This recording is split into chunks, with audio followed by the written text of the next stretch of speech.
नमस्कार विद्यार्थी मित्रांनो, आज या ठिकाणी आपण महाज्योतीकडून चालू महिन्याचा जे MES असो, MPSC ग्रुप BC यांचा चालू महिन्याचा हप्ता आलाच नाही. प्रत्येक महिन्याला 4, 5, 6, 7 तारखेपर्यंत काय होतो, हप्ता येऊन जातो.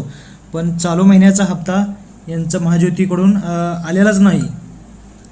तो का आला नाही, का 10 तारखेपर्यंत त्यांच्याकडून कॉल रिसिव्ह केला जात होता की हप्ता या आठवड्यात नाही, पुढच्या नेक्स्ट आठवड्यात 1 वीकपर्यंत येईल. पण 13-14 तारखेपर्यंत त्यांच्याकडून कॉल उचलला जात होता. पण नेक्स्ट वीक एक वीक झालं, त्यांच्याकडून कॉल उचललाच गेला नाही त्यांच्याकडून. पण निधी त्यांच्याकडून निधी नाही का, त्यांच्याकडून हप्ता येण्यासाठी का उशीर झाला, निधी नाही का याची कारणच काही समजू शकत नव्हते.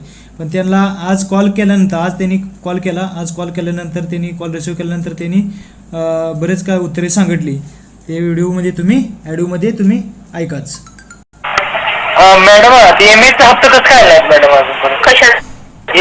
MS महाज्योतीचा MS किती तारखेला आला होता? मागच्या महिन्यात 4 तारखेला आलता.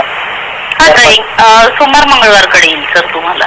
पण एवढे दिवस कसं ते मॅडम? सर अधिकाऱ्यांची बदली झाली ना सर, म्हणून सर बदली झाली. निधी नाही, निधीचा काय प्रॉब्लेम आहे? निधीचा काय प्रॉब्लेम आहे? निधीचा काही प्रॉब्लेम नाही आहे सर. नवीन अधिकारी आले तर नवीन पद्धत असते काम करण्याची सर. प्रत्येकाची पद्धत सारखी नसते ना काम करायची. कारण इथं रूम रेंटचं ते आमचं बरेच जरा प्रॉब्लेम झाले ना, म्हणून म्हणलं कॉल रिसिव्ह केला जात नाही महाज्योतीकडून. नाही सर, आता परीक्षा सुरू आहे म्हणून. काय नाव आहे आपलं? सादिक मुजोर. कुठून बोलताय? सोलापूर. ओके. सोलापूर. पेपर तर आज चालू झाले मॅडम, 2-3 दिवस झाले. पेपर पेपर 14 पासून चालू झाले. त्याच्या आधीपासून कॉल रिसिव्ह केला. 16 पासून झाले. त्याच्या आधीपासून हॉल तिकीट साठी सुरू झालं सर. नाही असलं तरी पण कॉल सेंटरसाठी सेपरेट असताना हॉल तिकीटचा काय संबंध येतो ना मॅडम रिसिव्ह करण्यासाठी? हॉल तिकीट डाउनलोड नाही करता येत सर. इतके मोठं शिक्षण घेतात सर पोरं, पण त्यांना हॉल तिकीटच नाही डाउनलोड करता येत. ठीक आहे सर.